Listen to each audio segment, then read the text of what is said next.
আর এই মুহূর্তে যে খবরের আপডেট আপনাদের দেব, বিজেপি রাজ্যসভার প্রার্থী হচ্ছেন রাহুল সিনহা। হ্যাঁ, বিজেপির প্রাক্তন রাজ্য সভাপতি হচ্ছেন এবার বিজেপির রাজ্যসভার প্রার্থী। আরো ডিটেল আপডেট নেওয়ার চেষ্টা করি, অর্ণব রয়েছে আমার সঙ্গে। অর্ণব, দেখো, রাজ্য বিজেপি অত্যন্ত পরিচিত এবং পুরনো মুখ এবং দলের শুরুর দিনের সৈনিক রাহুল সিনহা, যিনি 1980 সালে প্রথম সদস্যপদ নেন, যা এখনো তিনি কন্টিনিউ করছেন, সেই রাহুল সিনহার উপরই ভরসা রাখলো বিজেপি কেন্দ্রীয় নেতৃত্ব এবং রাহুল সিনহাকে পশ্চিমবঙ্গ থেকে রাজ্যসভায় পাঠানোর ব্যাপারে তাকে মনোনীত প্রার্থী করলো গেরুয়া শিবির।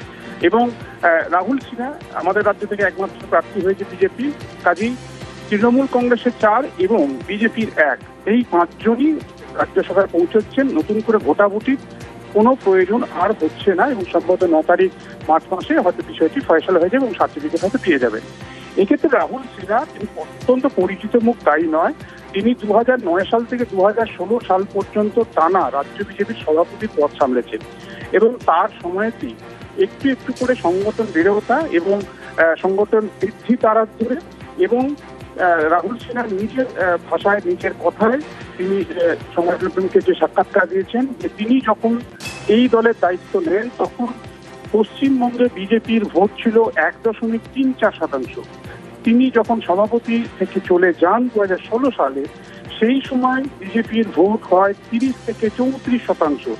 কাজে বিজেপির এই উত্থান এবং পুরনো কর্মী হিসেবে তার এই জায়গায় দল তাকে মনোনয়ন জানাবেন, পুরনো কর্মীরা এবং একই সঙ্গে বিজেপি পরিবার উদ্বুদ্ধ হবে, এটা তিনি আশা রাখছেন।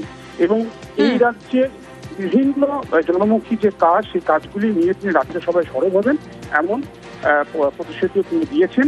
এবং মনোনয়ন, যেটা অফিসিয়ালি একটা নিয়ম রয়েছে আমাদের বিধানসভায় যে মনোনয়ন দাখিল করা, এবং সেক্ষেত্রে ভোটাভুটি যদি না হয় সেক্ষেত্রে 9 তারিখে হয়তো তিনি রাজ্যসভার সাংসদ হিসেবে 9 তারিখে তিনি পরিগণিত হবেন। এবং এই মুহূর্তে এই রাজ্য থেকে শ্রমিক ভট্টাচার্য পদ, রাহুল সিনহা এবং অনন্ত মহারাজা রয়েছেন 3 বিজেপির রাজ্যসভার সাংসদ হতে চলেছেন সব মিলিয়ে, রাহুল সিনহা যদি 9 তারিখে পান।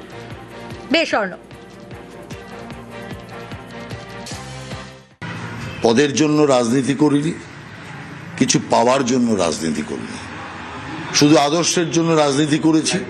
আমাকে এই স্বীকৃতি দেওয়াতে অসংখ্য বিজেপি কার্যকর্তাদের মনে একটা আশার আলো যে জাগছে যে না, যতই কোণায় পড়ে থাকি পার্টির নজর আমাদের উপর আছে।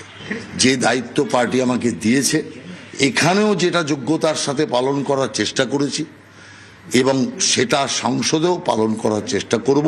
কয়েক মাসের মধ্যেই তো এখানে সরকার নতুন এসে যাবে, অতএব মানুষের বেদনা খুব একটা বেশি থাকবে না। কিন্তু পশ্চিমবঙ্গ সহ দেশের শ্রীবৃদ্ধি, দেশের সমৃদ্ধি এবং দেশের স্বার্থে, মানুষের স্বার্থে কথা বলার যে একটা সুযোগ পাওয়া গেছে তাকে পূর্ণ ব্যবহার করার চেষ্টা করব।